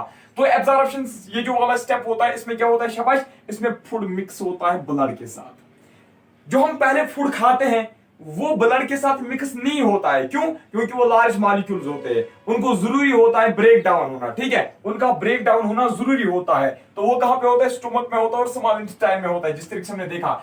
अब एब्जॉर्प्शन प्रोसेस, एब्जॉर्प्शन प्रोसेस में क्या होता है? हमारा फूड जो है ये इस वक्त क्या होता है? स्मॉल मॉलिक्यूल्स इसके बने हुए होते हैं। अब ये एब्जॉर्बेबल होते हैं। अब इसको हमारी बॉडी जो है, हमारे जो स्मॉल इंटेस्टाइन्स हैं, वो इसको अब इजीली एब्जॉर्ब कर सकते हैं। तो इसी स्टेप को हम बोलते हैं एब्जॉर्प्शन। क्या होता है एब्जॉर्प्शन में? जो हमारा फूड होता है, एब्जॉर्बेबल फूड जो अब होता है, वो मिक्स होता है किसके साथ? ब्लड के साथ। ठीक है, तो अब देख लीजिए, ये जो प्रोसेस ऑफ एब्जॉर्प्शन है, it takes place through villi. याद रखना, मोस्ट इंपॉर्टेंट पॉइंट है स्मॉल इंटेस्टाइन्स में विलाई का। ठीक है, विलाई क्या होते हैं? आपको पता है विलाई होते हैं फिंगर लाइक प्रोजेक्शन। याद रखना, ये फिंगर लाइक स्ट्रक्चर्स होते हैं। क्या होते हैं? Finger like structures. अगर आपसे पूछा गया विलाई आर प्रेजेंट इन, अलग से क्वेश्चन पूछा भी गया, हाँ सच्ची में अलग से क्वेश्चन पूछा भी गया है, कहां पे? एसएससी में। तो विलाई जो है villi are present in which part of our body? तो आपका आंसर होना चाहिए स्मॉल इंटेस्टाइन। स्मॉल इंटेस्टाइन, ठीक है। इसके अलावा आप याद रखोगे डायरेक्टली, आप इलियम भी याद रखोगे, ठीक है। इलियम में भी फिंगर लाइक प्रोजेक्शंस होते हैं। यहाँ पे आप जुजुनियम का इस वक्त पढ़ रहे हो, लेकिन इलियम में भी क्या होता है, फिंगर लाइक प्रोजेक्शंस होते हैं। इन जनरल हम बोलते हैं अब स्मॉल इंटेस्टाइन में फिंगर लाइक प्रोजेक्शंस होते हैं। कुछ मान लीजिए ये अगर स्मॉल इंटेस्टाइन है, इसमें इस तरीके की कुछ प्रोजेक्शंस है, फिंगर लाइक प्रोजेक्शंस होते हैं, तो इनको हम क्या बोलते हैं, शाबाश, इनको हम बोलते हैं विलाई। तो ये विलाई किसमें मदद करते हैं, शाबाश, in the absorption of food. याद रखना, in the absorption of food, ये जो विलाई होते हैं ये उसमें मदद करते हैं। उसके बाद शाबाश, from the wall of small intestine intestinal juices are secreted. तो इंटेस्टाइनल वॉल जो होता है, ये जो इंटेस्टाइनल वॉल होता है, यहां से क्या सीक्रेट होता है, इंटेस्टाइनल जूसेस सीक्रेट होते हैं, ठीक है। इंटेस्टाइनल जूसेस यहां से सीक्रेट होते हैं। तो ये जो इंटेस्टाइनल जूसेस हैं, इनमें कौन से एंजाइम्स होते हैं? अब हम देखेंगे ये जो इंटेस्टाइनल जूसेस हैं, इनमें कौन से एंजाइम्स होते हैं। आप जैसे देख सकते हो, इरिप्सिन, माल्टोस, सक्रेस, सक्रोस, सॉरी ये है सक्रोस, ठीक है, लैक्टेस, ये सक्रेस, लैक्टेस, माल्टेस, इरिप्सिन है, माल्टेस है, ठीक है, माल्टेस, सक्रेस, लैक्टेस, ठीक है। इरिप्सिन, माल्टेस, सक्रेस, लैक्टेस, ये किस में होते हैं, शाबाश, इंटेस्टाइनल जूस में होते हैं। ये जो है ना पूरा जो एंजाइम्स का चार्ट है, ये मैं आपको सेंड करूंगा, ठीक है, ग्रुप में आपको मैं ये सेंड करूंगा, वो फिर आप अच्छी तरीके से देखना, उसको याद करना, ठीक है। तो आपसे अलग अलग पूछा जा सकता है, माल्टोस का, माल्टेस का, सक्रेस का, लैक्टेस का। तो आप देख लीजिए इरिप्सिन का काम क्या होता है। इरिप्सिन जो है ये भी क्या करता है, ये प्रोटीन और पेप्टोन जो है ना, उनको ये फर्दर सिंपलर फॉर्म में कन्वर्ट करता है। प्रोटीन्स और पेप्टोन्स को किस में शाबाश कन्वर्ट करता है, अमाइनो एसिड्स में। वहां पे अभी आपने देखा था पेप्सिन, यहां पे आप देख रहे हो इरिप्सिन। इरिप्सिन क्या करता है, प्रोटीन और पेप्टोन जो होते हैं उनको फर्दर ब्रेक करता है, किनमें, अमाइनो एसिड्स में। मैंने आपको बोला था ना, जो प्रोटीन्स होते हैं, प्रोटीन्स किसके बने हुए होते हैं, अमाइनो एसिड्स के, यानी कि अमाइनो एसिड सिंपलर फॉर्म है, ठीक है ना, बहुत ही सिंपल फॉर्म होता है। जब अमाइनो एसिड्स क्या कंबाइन होते हैं, तभी जाके क्या बनते हैं, शाबाश, प्रोटीन बनता है। इसी तरीके से आप यहां पे देख सकते, प्रोटीन तो बना था आप, लेकिन प्रोटीन को अब ब्रेक किया उन्होंने, किसने, इरिप्सिन ने ब्रेक किया, किसमें, अमाइनो एसिड्स में और पेप्टोन्स में। तो अब देखिए माल्टेस का काम क्या होता है। माल्टेस का काम, ये माल्टोस जो होता है ना, माल्टोस यानी कि जो हमारा शुगर होता है, जो हमारा कार्बोहाइड्रेट होता है, माल्टोस, ठीक है, माल्टोस को ये चेंज करता है ग्लूकोज में। ग्लूकोज मैंने आपको बोला था ना, सिंपलेस्ट शुगर कौन है, ग्लूकोज, ठीक है। सिंपलेस्ट शुगर मैंने आपको बोला था ना, सिंपलेस्ट शुगर अगर कोई है वो कौन है, शाबाश, वो है ग्लूकोज। ये वो वाला शुगर नहीं है जो हम खाते हो, चीनी जिसको आप बोलते हो, ठीक है, जिसको आप खांड बोलते हो, जो हम चाय वगैरह में डालते हैं, ये वो वाला ग्लूकोज नहीं है, ये वो वाला शुगर नहीं है। शुगर का मतलब यहाँ पे होता है, आप मान लीजिए फूड इसका मतलब होता है, ठीक है। तो सिंपलेस्ट शुगर, सिंपलेस्ट फूड कौन है, ग्लूकोज। तो सक्रेस का काम क्या होता है, सक्रेस, सक्रोस, सक्रोस भी एक शुगर है, ठीक है। ये सक्रोस जो है, ये सक्रेस जो है, ये सक्रोस को चेंज करता है ग्लूकोज में और फ्रैक्टोस में। तो लैक्टेस का काम क्या होता है, ये लैक्टोस को किसमें कन्वर्ट करता है, ग्लूकोज और ग्लैक्टोस में। तो अब अगर आपसे पूछा जाएगा, ठीक है, कि हमारी बॉडी जो है, हमारे बॉडी का जो इंटेस्टाइन है, इंटेस्टाइन जो है वो एक दिन में कितने लीटर्स आप इंटेस्टाइनल जूस सीक्रेट करते हैं, आपका आंसर होना चाहिए 2 लीटर, ठीक है। जो हमारे इंटेस्टाइनल है ना, वो कितने इंटेस्टाइनल जूस एक दिन में, इंटेस्टाइनल जूस कितना वो एक दिन में सीक्रेट करते हैं, आपका आंसर होना चाहिए 2 लीटर्स, ठीक है। तो हो गया यहां तक। अब देख लीजिए एसिमिलेशन हो गई, ये प्रोसेस कंप्लीट यहां तक। तो अब इसके बाद आप देख लीजिए एसिमिलेशन। एसिमिलेशन क्या होता है, एसिमिलेशन किस स्टेप को हम बोलते हैं। अब मिक्स तो हो गया हमारा फूड, हमारा फूड किसके साथ मिक्स हो गया, ब्लड के साथ, यानी कि अब जो एनर्जी वो जनरेट होगी वहां पे। तो क्या होगा, जो एसिमिलेशन का स्टेप होता है, इसमें क्या होता है, use of absorbed food, use of absorbed food, यानी कि जो स्मॉल इंटेस्टाइन्स में जो फूड एब्जॉर्ब हुआ उसका यूज होना, उसी स्टेप को हम क्या बोलते हैं, एसिमिलेशन। जिस तरीके से हम फूड खाते हैं, उसकी जो एनर्जी हम यूज करते हैं, तो उस प्रोसेस को हम क्या बोलेंगे, assimilation. Use of absorbed food by body is called assimilation. तो अब देख लीजिए यहाँ पे, ये तो इसका नहीं है, ठीक। अब देख लीजिए डिफिशिएशन, लास्ट स्टेप, 5वां स्टेप जो इसका था, डिफिशिएशन। डिफिशिएशन का मतलब क्या होता है, मैंने अभी आपको बोला HCl जो है, HCl का काम क्या होता है, वो बैक्टीरिया को किल करता है ना, वो बैक्टीरिया को किल करता है। अब डिफिशिएशन में क्या होता है, ये बैक्टीरिया को कन्वर्ट करता है। जो हमारी जो लार्ज इंटेस्टाइन्स है, याद रखना, हमारे जो लार्ज इंटेस्टाइन्स है ना, लार्ज इंटेस्टाइन्स जो है, वो हमारे बैक्टीरिया जो जिनको किल कौन करता है, HCl है ना, जिनको स्टमक में HCl किल करता है। ये क्या करते हैं, लार्ज इंटेस्टाइन्स क्या करते हैं, ये बैक्टीरिया को कन्वर्ट करता है फीसिस में। किसमें, फीसिस। फीसिस आपको पता है ना, फीसिस में ये कन्वर्ट करता है कौन, शाबाश, लार्ज इंटेस्टाइनस बैक्टीरिया को कन्वर्ट करता है फीसिस में, फीसिस में। तो इसके बाद क्या होता है, और जब ये फीसिस अब बाहर आता है ना, उस प्रेस को हम बोलते हैं डिफिसेशन। तो फीसिस बाहर कहां से आएगा, अनस से, ठीक है। फीसिस बाहर कहां से आएगा, अनस से। अब देखिए कुछ बुक्स आपको लिखेंगे कि हमारा जो डाइजेस्टिव सिस्टम है वो माउथ से स्टार्ट होता है और एंड होता है अनस में, ठीक है। कुछ लिखेंगे हमारा डाइजेस्टिव सिस्टम जो है स्टार्ट होता है माउथ से और एंड होता है रेक्टम में, ठीक है। रेक्टम का पार्ट ही है अनस, अनस जो है ना ये रेक्टम का एक पार्ट है, सो कंफ्यूज नहीं होना, ठीक है। तो डिफिशिएशन में क्या होता है, जो बैक्टीरिया होते हैं जिनको किल कौन करते हैं एसियल स्टोमक में, तो वो कन्वर्ट होते हैं फीसिस में, कौन कन्वर्ट करता है, शाबाश, लार्ज इंटेस्टाइन। तो तभी जाके जब वो बाहर आता है हमारा वेस्ट प्रोडक्ट, उसको हम क्या बोलते हैं, शाबाश, उसको हम बोलेंगे फीसिस। इसमें सिर्फ बैक्टीरिया ही नहीं होता है, इसमें सिर्फ बैक्टीरिया नहीं होता है, इसमें बाकी जो कुछ मतलब वेस्ट मटेरियल होता है ना, वो भी इसमें इंक्लूड होता है फीसिस में। तो अब स्मॉल इंटेस्टाइन, हाँ एक इंपॉर्टेंट पॉइंट है यहाँ पे, स्मॉल इंटेस्टाइन जो है ना they are longer than large intestine. एक है स्मॉल इंटेस्टाइन और दूसरा है लार्ज इंटेस्टाइन। अभी मैंने जो आपको बोला, तो स्मॉल इंटेस्टाइन की जो लेंथ है ना वो लार्ज इंटेस्टाइन से ज्यादा होती है, यानी कि ये वाले बड़े होते हैं स्मॉल इंटेस्टाइन, ठीक है। तो लिवर की अगर हम बात करेंगे, लिवर मोस्ट इंपॉर्टेंट पॉइंट है लिवर के बारे में ध्यान रखना, अच्छे से ध्यान रखना। देखिए अगर आपको डाइजेस्टिव पे कोई भी क्वेश्चन आएगा ना, आप तो फाड़ दोगे उसको, चीर डालोगे उसके आप, ठीक है। आप तो आप इजीली उसको एक्सप्लेनेशन भी दे सकते हो। अगर पेपर वाले आपको बोलेंगे ना, पेपर सेट करने वाले अगर आपको बोलेंगे ना एक्सप्लेनेशन दो, आप तो एक्सप्लेनेशन भी दे सकते हो, ठीक है। तो लिवर की अगर हम बात करेंगे, लिवर का क्या हाल है, देखिए जी, लिवर जो है इट्स लार्जेस्ट ग्लैंड। आपसे अगर क्वेश्चन पूछा जाएगा which are the following is largest gland, या which one of the following is largest gland of human body, human body का लार्जेस्ट ग्लैंड कौन है, याद रखना दैट इज लिवर।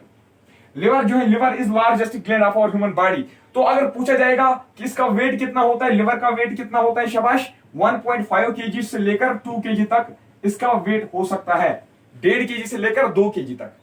तो लिवर का काम क्या होता है, जो एक्सेस अमाइनो एसिड्स होते हैं हमारी बॉडी में, जो एक्सेस अमाइनो एसिड्स होते हैं ना, यानी कि जो अमाइनो एसिड्स अगर लिवर को लगता है ना कि बॉडी में अमाइनो एसिड जो है वो ज्यादा है, तो ये जो अमाइनो एसिड्स है ना, ये जो लिवर है ना, ये इन अमाइनो एसिड्स को कन्वर्ट करता है अमोनिया में। किसमें, ये इसको कन्वर्ट करता है अमोनिया में। सभी पॉइंट्स जो है ना मोस्ट इंपॉर्टेंट है, ठीक है। आप ध्यान रखो या ना रखो, लेकिन 5-6 बच्चे यहाँ पे पढ़ेंगे, वही सिलेक्ट होंगे, देखना आप, ठीक है। अगर आप भी पढ़ोगे, आप भी आराम से हर एक क्वेश्चन निकाल सकते हो, ठीक है। तो अमाइनो एसिड जो है, अमाइनो एसिड क्या होता है, लिवर क्या करता है, जब ज्यादा होते हैं अमाइनो एसिड्स हमारी बॉडी में, लिवर क्या करता है, ये अमाइनो एसिड्स को चेंज करता है किसमें, अमोनिया में। देखिए चिंता हो रही है मुझे बहुत ज्यादा आपकी, आप क्या ख्याल रखते हो अपना, वो चीज तो मुझे पता नहीं है, लेकिन मुझे बहुत ज्यादा चिंता हो रही है। मैं सोच रहा हूं कि आप जो है ना, जो भी मैं पढ़ा रहा हूं आप उसको याद कीजिए, यहीं पे याद कीजिए। अगर आपको यहाँ पे 100% याद नहीं होगा, फिर भी 50% तो होगा। 50% तब जाके होगा जब आप 50% जब आप ध्यान रखोगे, 50% हो गया। जब लेक्चर एंड हो जाएगा, फिर आप शाम को या सुबह मॉर्निंग में फिर से रिवाइज करोगे तो हो गया 100%। कोई भी एग्जाम निकाल सकते हो, फिर कोई भी पेपर निकाल सकते हो, वो जेकेएसबी का हो, जेकेपी का हो, डिफेंस का हो, कोई भी हो, एनडीए का हो, सीडीएस का हो, ठीक है। तो लिवर क्या करता है, अमाइनो एसिड्स को चेंज करता है अमोनिया में। तो इस प्रोसेस को हम क्या बोलते हैं, डीअमाइनेशन। डीअमाइनेशन पूछा गया था, कसम से सच में पूछा गया था जेकेएसएसबी में, डीअमाइनेशन प्रोसेस क्या होती है। ऐसा मत आप समझिए सर ऐसे ही पढ़ाते में जा रहा है, मैं प्रीवियस ईयर पेपर जो है ना उनका एनालिसिस अच्छे तरीके से कर चुका हूं, ठीक है। तो क्या होता है, डीअमाइनेशन प्रोसेस क्या होती है, ये एक ऐसी प्रोसेस है जिसमें लिवर एक्सेस अमाइनो एसिड्स को कन्वर्ट करता है अमोनिया में, तो उस चीज को हम बोलते हैं डीअमाइनेशन। अब एक बात याद रखना, इसके अलावा और एक स्टेप भी होता है। फिर क्या होता है, अमाइनो एसिड जो है ना, ऑर्निथिन साइकिल शायद उसको बोलते हैं, ऑर्निथिन साइकिल, आपसे उतना डीप नहीं पूछा जाएगा। तो वो क्या करता है, वो अमोनिया एसिड जो है ना उसको फिर फर्दर यूरिन में कन्वर्ट किया जाता है, किसमें, सॉरी यूरिया में, यूरिया, ठीक है। अमाइनो एसिड ये जो अमोनिया है ना, ये फिर फर्दर ब्रेक होता है किसमें, यूरिया में, और फिर ये यूरिन में से क्या होता है, एक्सक्रीट होता है यूरिन में, कौन, ये यूरिया, ठीक है।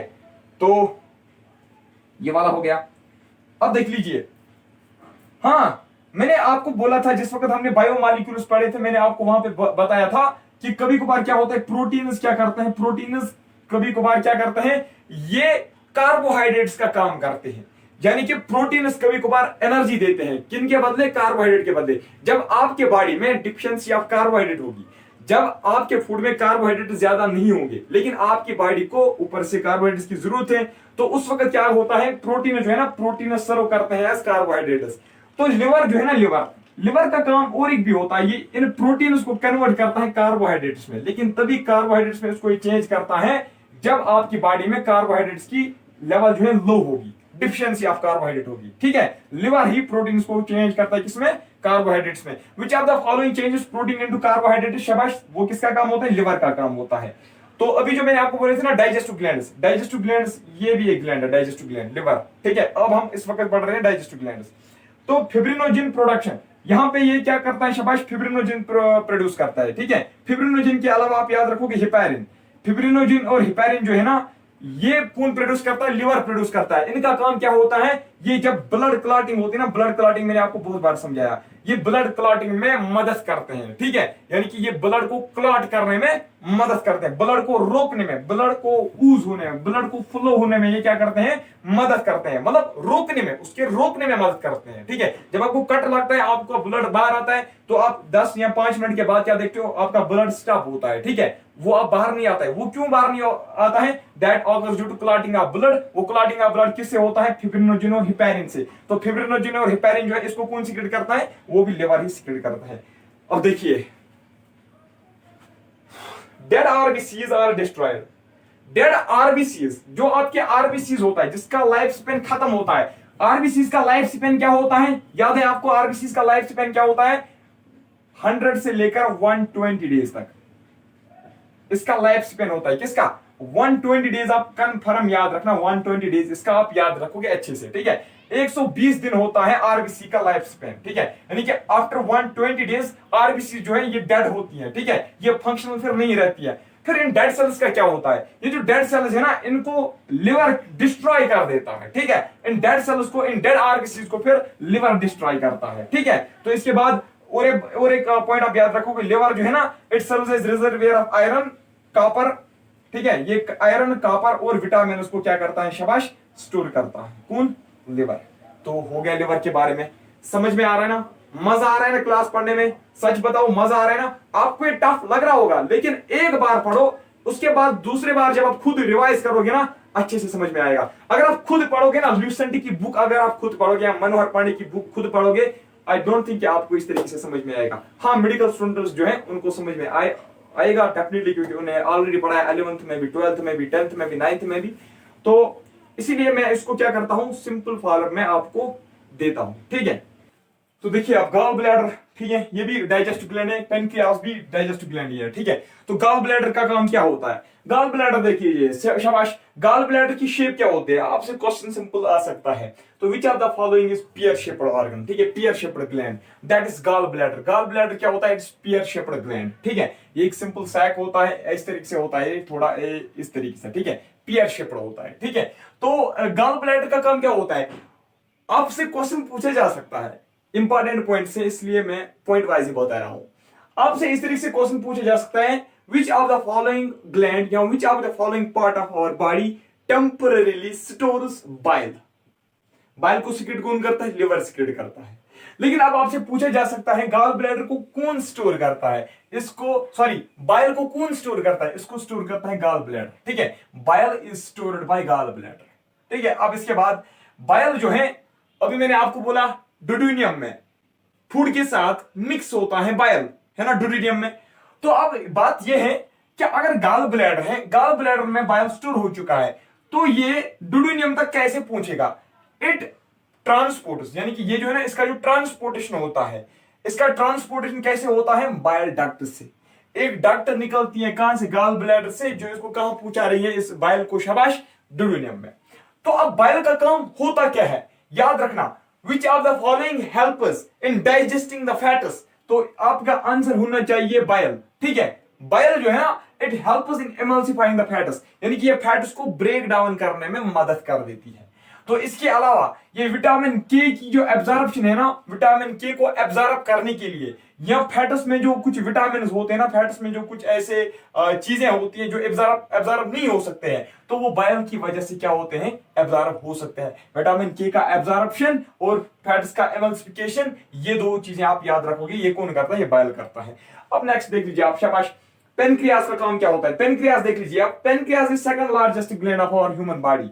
तो first largest gland of our human body कौन है? शाबाश, दैट इज लिवर। अभी आपने देखा उसका वेट कितना होता है, 1.5 केजी से लेकर 2 केजी तक उसका वेट होता है। तो अब देख लीजिए पेनक्रियाज जो है ये endocrine as well as exocrine gland है। अब मैं आपको यहाँ पे दोबारा ये नहीं बताऊंगा, अब मैं इस वक्त आपसे एक क्वेश्चन करूंगा, आप में से मुझे कौन बता सकता है एंडोक्राइन ग्लैंड क्या होता है और एक्सोक्राइन ग्लैंड क्या होता है, क्योंकि ऑलरेडी हमने डिस्कस किया है। ठीक है, मुझे पता ना आप वीडियो क्लियर फुल नहीं देखते हो, इसीलिए आपको, आप में से बहुत सारे स्टूडेंट्स ऐसे होंगे जिनको इस वक्त ये अब पता नहीं होगा। तो आप में से मुझे कौन बता सकता है, मैं देखूंगा आज कि आप में से अच्छे से पढ़ाई कौन करता है। तो आपको पता है ना, इसमें से एक ग्लैंड वो होता है, मैं आपको थोड़ा सा डिफरेंस बता दूंगा, ठीक है, दोनों के बीच में डिफरेंस क्या है एंडोक्राइन और एक्सोक्राइन में। तो इनमें से एक ग्लैंड ऐसा होता है जो अपनी सिक्रीशंस, जो अपने हार्मोन, जो अपने सिक्रीशन, जो अपना फ्लूइड डायरेक्टली किस में डालते हैं, ब्लड में डालता है। और दूसरा इनमें से वो एक ग्लैंड होता है जो अपनी सिक्रीशन किस में डालता है, डक्टस में डालता है, ट्यूब्स में डालता है। ठीक है, तो अब आप बताइए एंडोक्राइन कौन है और एक्सोक्राइन उनमें से कौन है।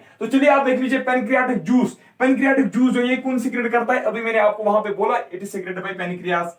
ठीक है, तो अभी मैंने आपको वहां पे भी बताया भी था कि पैनक्रियाटिक जूस जो है इसमें 3 किस्म के एंजाइम्स होते हैं जो हमने ऑलरेडी डिस्कस किए। लेकिन यहां पे आप एक चीज ध्यान रखोगे, ठीक है, वहां पे तो हमने डिस्कस किया कि कौन चीज, कौन सा एंजाइम किसको डाइजेस्ट करने में मदद करता है, लेकिन आप यहां पे देख लीजिए पैनक्रियाटिक जूस जो है ना, it help us in digestion of all 3 types of food.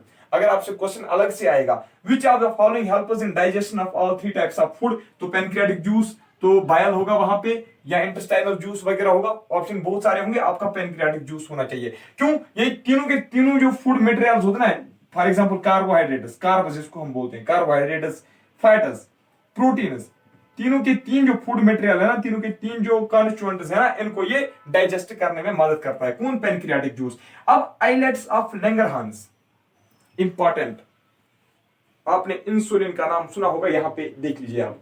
Islets of Langerhans जो है ना, ये एक पार्ट होता है किसका, पेनक्रियाज का। आइलेट्स ऑफ लैंगरहांस किसका पार्ट होता है, शाबाश, पेनक्रियाज का पार्ट होता है। तो आइलेट्स ऑफ लैंगरहांस में कुछ सेल्स होते हैं, अल्फा सेल्स होती हैं, बीटा सेल्स होती हैं और गामा सेल्स होती हैं। तो अल्फा सेल्स का काम क्या होता है, बीटा सेल्स का काम क्या होता है, देखिए अल्फा सेल्स क्या करते हैं, शाबाश, अल्फा सेल्स सीक्रेट करते हैं ग्लूकोजन।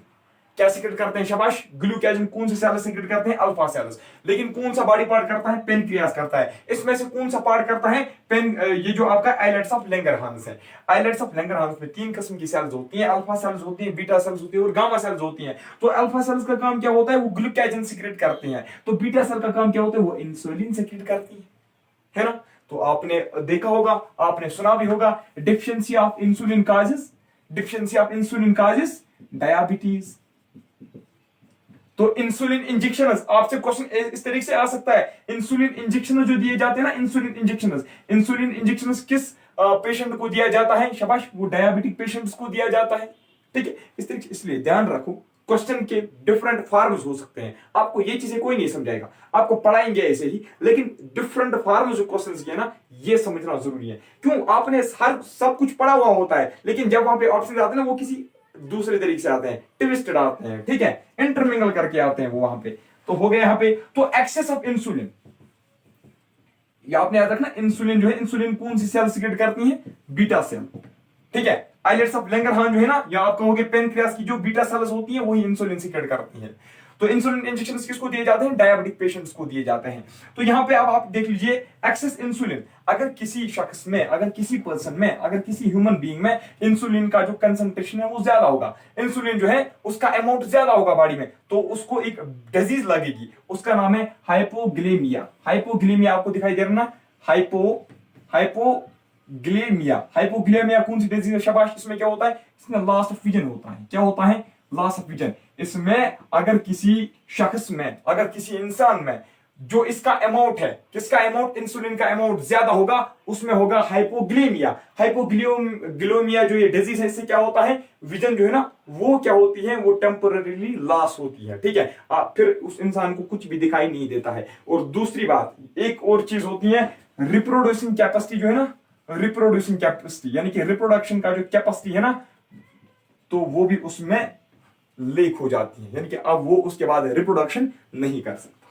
तो हो गया यहां तक। अब सबसे इंपॉर्टेंट पॉइंट्स, टिट बिट्स जिसको मैं बोलता हूं, टिट बिट्स, ठीक है, जो आपके एग्जाम में डायरेक्टली आपसे पूछे जा सकते हैं। ठीक है, डायरेक्टली मतलब ऑब्जेक्टिव के फॉर्म में आपको आ सकते हैं। देखिए वो कौन से पॉइंट्स हैं, आप साइड में देख लीजिए। आई शाबाश। क्या है यहां पे? First teeth. Newly born baby जो होता है ना, इंसान जो होता है, इंसान ह्यूमन बीइंग जो होता है, उसके जो उसका पहला टीथ होता है ना, जो सबसे पहले उसके टीथ आते हैं, वो किस एज में आते हैं? वो आते हैं 6 to 8 मंथ में। ठीक है, ह्यूमंस में जो उनके फर्स्ट टीथ होते हैं ना, वो कब आते हैं? 6 से लेकर 8 मंथ तक का जो जब बेबी होता है, उसकी जब ये एज आती है, तो उसके बाद उसका जो टीथ है ना, वो बाहर आते हैं। ठीक है, तो इसके बाद प्रीमोलर और मोलर टीथ जो है, they are also called as cheek teeths. आपने याद रखा ना, प्रीमोलर और मोलर टीथ जो है, they are also known as cheek teeths. अब देख लीजिए, मोस्ट इंपॉर्टेंट है, अभी मैंने आपको वहां पे बोला था, मैं आपको लास्ट में बताऊंगा कि टीथ के बारे में क्या क्या पॉइंट्स हैं। देखिए टीथ के बारे में क्या है। टीथ जो है ना, टीथ हमारी बॉडी में इनका क्या काम होता है? हमारी बॉडी में इनका क्या काम होता है? Teeth help us in chewing, it help us in chewing food, it help us in grinding food, है ना? ये टीथ का काम होता है। लेकिन टीथ की 4 टाइप्स हैं। कितने हैं? शाबाश, टीथ की 4 टाइप्स हैं। आप एक ट्रिक याद रखोगे, ICPMM, ये इसके लिए एक ट्रिक है। अब आप बताओगे सर ये क्या है? तो जो हमारे टीथ है ना, देयर आर 4 टाइप्स। हमारे जो टीथ है ना, ध्यान रखना इंपॉर्टेंट है, क्योंकि 10th में अलग से आपका ये टॉपिक है वहां पे। ठीक है, आपकी रेफरेंस में आपका जो एनसीईआरटी है, वहां पे अलग से एक टॉपिक है। टीथ जो है ना, टीथ दीज आर 4 टाइप्स। ये टीथ इंसिसर होते हैं, कैनाइन होते हैं, प्रीमोलर होते हैं और मोलर होते हैं। इसलिए ICPMM। आई का मतलब होता है इंसिसर्स। क्या होता है आई का मतलब? इंसिसर्स। बहुत सारे आप में से स्टूडेंट्स ने पढ़ा भी होगा। सी का मतलब होता है कैनाइन। क्या होता है? कैनाइन। अगर किसी ने नहीं पढ़ा तो ध्यान रखिए। PM का मतलब होता है प्रीमोलर, प्रीमोलर। तो M का मतलब होता है मोलर। जो आपके टीथ है ना, वो टीथ जो है वो इन टाइप्स के होते हैं, इंसिसर्स, कैनाइन, प्रीमोलर और मोलर के, ये उनके टाइप्स होते हैं। अब देखिए, ध्यान रखना, यहां पे मैंने आपको बोला प्रीमोलर प्लस मोलर टीथ जो है ना, they are known as cheek teeths. यानी कि ये वाले दो जो है ना, ये वाले दो टीथ यानी कि प्रीमोलर और मोलर, इनको हम कलेक्टिवली क्या बोलते हैं? चीक टीथ्स। ये यहां पे होते हैं। अब देखिए, इंसिसर टीथ कहां पे होता है, कैनाइन कहां पे होता है, प्रीमोलर कहां पे होता है, मोलर कहां पे होता है? हमारे जो ये वाले टीथ है ना, ये वाले teeth incisor, canine, premolar, molar. Diagram देख लीजिए, डायग्राम में आपको अच्छे से समझ में आएगा। ठीक है, तो 1 2 3 4 टीथ। ठीक है, ये एक क्वाड्रेंट है। हम अपने टीथ जो है ना, ऊपर वाला जो सेक्शन है और नीचे वाले जो सेक्शन है, 2 सेक्शन है ना हमारे टीथ के, तो ऊपर वाले सेक्शन को भी हम 2 हिस्सों में डिवाइड करेंगे। नीचे वाला जो हिस्सा है उसको हम 2 सेक्शन में डिवाइड करेंगे। फिर आप ये देख सकते हो, incisor, canine, premolar, molar, incisor, canine, premolar, molar. इसी तरीके से नीचे incisor, canine, premolar, molar, incisor, canine, premolar, molar. तो टोटल में कितने टीथ है आपके? टोटल में कितने टीथ है? ये हो गए 4। कितने हो गए? 1 2 3 4, है ना? 4 और यहां 4 कितने हो गए? 8। 8 और 8 कितने हो गए? 16। 16 और 16 कितने हो गए? 32। अब 32 कैसे आते हैं? फार्मूला एक है। ठीक है, डेंटल फार्मूला याद आप रखना, dental formula of human beings, dental formula. Total में कितने टीथ होते हैं ह्यूमन बींग्स में? 32। अब ये आप बताओगे सर आप तो 4 4 8 और 8 8 हो गए 16। नहीं, देखिए डेंटल फार्मूला जो है ना, डेंटल फार्मूला आप याद रखोगे, सबसे पहले टोटल नंबर ऑफ टीथ जो ह्यूमन बींग्स में होते, वो कितने होते? होते 32। याद रखा?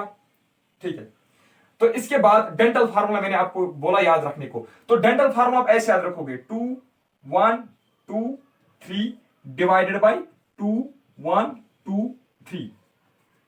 अब समझ में आएगा। ये वाला जो है ना, यहां से लेकर यहां तक, हाँ यहां से लेकर यहां तक, ऊपर वाला का जो सेक्शन है, यहां से लेकर यहां तक आप देखिए, इंसिसर्स कितने होते हैं? इंसिसर्स होते हैं 2। कैनाइन कितने होते हैं? 1 होता है। प्रीमोलर कितने होते हैं? 2 होते हैं। मोलर कितने होते हैं? 3 होते हैं। 3 2 5 6 2 हो गए 8। यानी कि यहां से लेकर यहां तक आपके कितने टीथ हैं? 8। तो यहां से लेकर यहां तक और 8 गिन लीजिए, हो गए 16। 16 नीचे हो गए 32। ठीक है, तो नीचे भी इसी तरीके से, यहां पे भी। ठीक है, 2 इंसिसर, 1 कैनाइन, 2 प्रीमोलर और 1 मोलर। ठीक है, तो समझ में आया ना? यहां पे मुझे आपको इसमें बोलना था प्रीमोलर प्लस मोलर जो उनको बोलते हैं चीफ टीथ्स। तो ये फार्मूला आप याद रखना। इसके अलावा एक इंपॉर्टेंट पॉइंट और यहां पे है, अगर आपसे पूछा जाएगा, जो चाइल्ड होते हैं ना, चिल्ड्रन जो होते हैं, चाइल्ड जो मतलब 6 साल के कम जिनकी उम्र होती है, उनमें कितने टीथ होते हैं? मैं आपको एक डेंटल फार्मूला बता दूंगा, 2 1 2 0। ये मैथ का क्वेश्चन नहीं है, बस सिंपल सा क्वेश्चन है। आपको याद रखना इंसिसर कितने, कैनाइन कितने, प्रीमोलर कितने, मोलर कितने, बस इसके लिए एक ट्रिक है।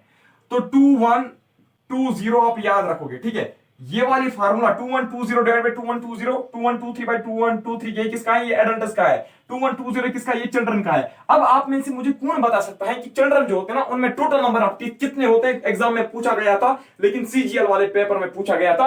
आप मुझे बताइए, चिल्ड्रन जो होते हैं ना, चाइल्ड जो होता है, उसके कितने टीथ होते हैं? 2120 उसका फार्मूला है। तो अब अगर आपसे पूछा जाएगा, देखिए maximum teeth, maximum number of teeth किस एनिमल में है? मैक्सिमम नंबर ऑफ टीथ किस लिविंग बीइंग में है? ह्यूमन बीइंग में है क्या? हाउस में है क्या? डॉग में है? कैट में है? तो आपका आंसर होना चाहिए हाउस। हाउस है ना, हाउस में सबसे ज्यादा टीथ है, शायद 44 है। आप चेक करना, उसमें शायद 44 होते हैं। तो आप देख लीजिए, हार्डेस्ट प्लस हाँ, और एक, हाँ यहाँ पे तो और एक चीज मुझे याद आ रही है, क्योंकि इंपॉर्टेंट है। मोलर वाले टीथ जो है ना, मोलर वाले जो टीथ है, इनका काम क्या होता है? ग्राइंडिंग का काम, ठीक है। ये किसी जो हार्ड चीज होता है ना, उसको तोड़ने में ये मदद करते हैं। कौन? मोलर वाले टीथ, यानी कि जो सबसे यहां होते हैं, ठीक है। उसके बाद प्रीमोलर वाले जो है ना, ये भी ग्राइंडिंग में मदद करते हैं, ये भी ग्राइंडिंग में मदद करते हैं, लेकिन असल में इसका काम क्या होता है? चिविंग। तो इंसिसर का काम क्या होता है? इंसिसर्स का काम याद रखना, इंसिसर्स का काम क्या होता है? They also help in tearing, ठीक है, या बाइटिंग, ठीक है। किसी चीज को हम क्या करते हैं, ठीक है ना, हम काटते हैं, ठीक है। काटने में ये किसका काम होता है? शाबाश, वो किस डेंटल का काम होता है? इंसिसर वाले का, ठीक है। बस इतना, ठीक है, काफी है इतना। और अगर कुछ है तो बता दूंगा बाद में। तो फिर एमसीक्यूज में जितने, अगर कोई पॉइंट मुझे एक्स्ट्रा लगा ना, वो मैं आपको एमसीक्यूज में कवर कर दूंगा, ठीक है। देखिए आप, hardest part in human body, hardest part in human body कौन है? शाबाश, टूथ इनेमल। तो इनेमल जो है ना, ये एक पार्ट होता है किसका? टीथ का। इनेमल जो है ना, ये टूथ का एक, टीथ का एक पार्ट होता है। तो यही है hardest part of our body. Elephant का जो टस्क होता है ना, एलिफेंट का जो टस्क होता है, जो आप उसको देखते हो, वो सफेद वाला जो ऐसे थोड़ा कर्वड होता है ना, कर्वड होता है ना थोड़ा, उसके आपने अगर देखो मुंह में से उसके निकलता है वो ऐसे कर्वड। तो वो क्या होता है? आपको पता है, वो दांत होता है, लेकिन कौन सा दांत होता है? इंसिसर होता है, इंसिसर होता है। अपर वाला जो इसकी जा होती है ना, अपर वाली जा, अपर वाला जा, जिस तरीके से हमारा ऊपर वाला जा है, ठीक है, ऊपर वाला जो हमारा जा है, और उसी तरीके से एलिफेंट्स में भी अपर वाला जा है और नीचे वाला लोअर वाला जा है। तो ऊपर वाला जो है ना, जबड़ा शायद इसको बोलते हैं, जबड़ा, मुझे उर्दू में हिंदी में पता नहीं क्या इसको बोलते हैं, ये वाला जो होता है ऐसे। तो ऊपर वाला जो, अपर वाला जो जा है ना, अपर वाले जा का जो इंसिसर होता है ना, वही लॉन्ग होता है, उसकी लेंथ जो है ना, वो इंक्रीज होती है। किसमें? एलिफेंट्स में। तो उसी को फिर टस्क हम बोलते हैं, ठीक है। जो टस्क होता है ना, एलिफेंट का टस्क, वो एक्चुअली क्या होता है? वो एक दांत होता है, टीथ होता है, लेकिन कौन सा टीथ होता है? इंसिसर टीथ होता है। लेकिन किस जा का होता है? ऊपर वाले जा का होता है। दोनों याद रखना, ठीक है। तो मेन होलोजाइक न्यूट्रिशन। तो अगर बात हम करेंगे इंसानों की, इंसान में कौन सा टाइप ऑफ न्यूट्रिशन होता है? होलोजाइक। होलोजाइक न्यूट्रिशन का मतलब आपको पता है ना, होलोजाइक मींस जिसमें इंसान को सॉलिड फूड की जरूरत होती है, ठीक है, सॉलिड फूड की जरूरत होती है। तो अगर आपसे पूछा जाएगा इंसान ऑटोट्रॉफिक या हिटेरोट्रॉफिक, आपका आंसर होना चाहिए हिटेरोट्रॉफिक, ठीक है, हिटेरोट्रॉफिक। क्यों? क्योंकि ऑटोट्रॉफिक वो होते हैं, ध्यान रखो, नोट करो, ऑटोट्रॉफिक वो होते हैं, ऑटो मींस सेल्फ, आपने पढ़ा होगा ऑटो मींस सेल्फ, और ऑटोट्रॉफिक न्यूट्रिशन जो है ना, ऑटोट्रॉफिक मींस वो लिविंग बीइंग्स जो अपना फूड खुद तैयार करेंगे, उनको बोलेंगे ऑटोट्रॉफिस। हिटेरोट्रॉफिस का मतलब होता है जो डिपेंड होंगे किसी और पे। हम भी किसी और पे डिपेंड है, हम भी एनिमल्स पे डिपेंड है। हमारा फूड जो है वो कहां से आता है? एनिमलों से आता है, वो प्लांट से आता है, इसलिए हम हिटेरोट्रॉफिस हैं, ठीक है। तो अगर ऑटोट्रॉफ हिटेरोट्रॉफ वहां पे नहीं दिया होगा, अगर वहां पे होलोजाइक वगैरह सेप्रोट्रॉफिक दिया होगा, तो आपका आंसर होना चाहिए होलोजाइक, ठीक है। तो माउथ में मैंने अभी आपको बोला था ना, जैसे आप फूड को कहां पे डालते हो? माउथ में डालते हो, तो वहीं से उसकी जो प्रोसेस ऑफ डाइजेशन है वो स्टार्ट होती है। तो वहां पे क्या होता है? वहां पे उसको सलाइवा ऐड होता है, ठीक है, उसको सलाइवा ऐड होता है। तो यहाँ पे आप देख सकते हो, माउथ जो है ना, माउथ में होता है सलाइवरी एमाइलेज, जिसको आप टायलिन भी बोलते हैं। ये टायलिन जो है ना, टायलिन याद रखना, अलग से पूछा जा सकता है। Salivary amylase is also known as, आपका आंसर होना चाहिए टायलिन, ठीक है। तो इसके बाद रिनिन। रिनिन जो है ना, रिनिन का काम क्या होता है? ये भी एक एंजाइम होता है। रिनिन का काम क्या होता है? It converts milk into curd. अभी जो मैंने आपको बोला था, कैसिनोजिन इनटू कैसिन, ठीक है, ये वही बात है, रिनिन कन्वर्ट्स मिल्क इनटू कर्ड, ये बात याद रखना। तो यहाँ पे मैंने थोड़ा सा मतलब केमिकली बोला था आपको, यहाँ पे सिंपल इंग्लिश फॉर्म में है। तो digestive food in stomach is called काइमी।